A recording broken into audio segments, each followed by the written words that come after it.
proactive police work and data-driven approach to crime and traffic safety has proven to significantly reduce crime and traffic crashes.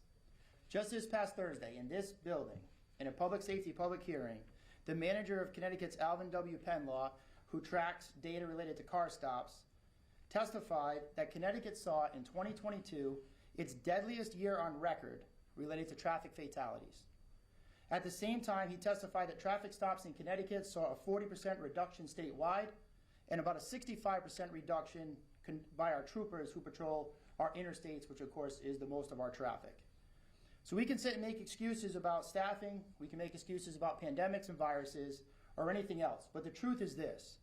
The massive reduction in traffic stops and the associated untimely and unnecessary deaths on our highways is a result of the lowest morale among law enforcement in the history of this profession.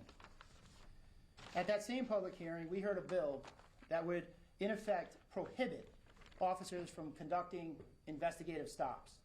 So that means that if a police officer in a rural town in the state of Connecticut at 2:30 in the morning sees a vehicle he's never seen before, hanging around a place like a school bus garage, knowing full well we have catalytic converter thefts, the bill would effectively prohibit the officer from stopping that vehicle to conduct an investigation into those suspected catalytic converter thefts absent some motor vehicle violation.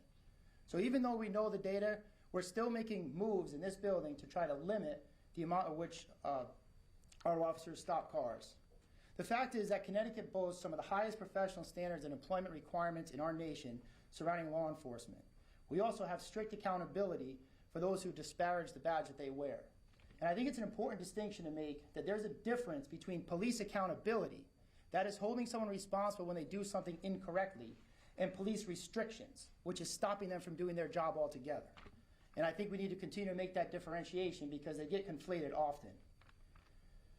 We truly have the best of the best in this state, and it's high time that we send that message back to our law enforcement from our legislature that they can go back to work and they will support their efforts to keep them all safe when they do the job that we ask them to do.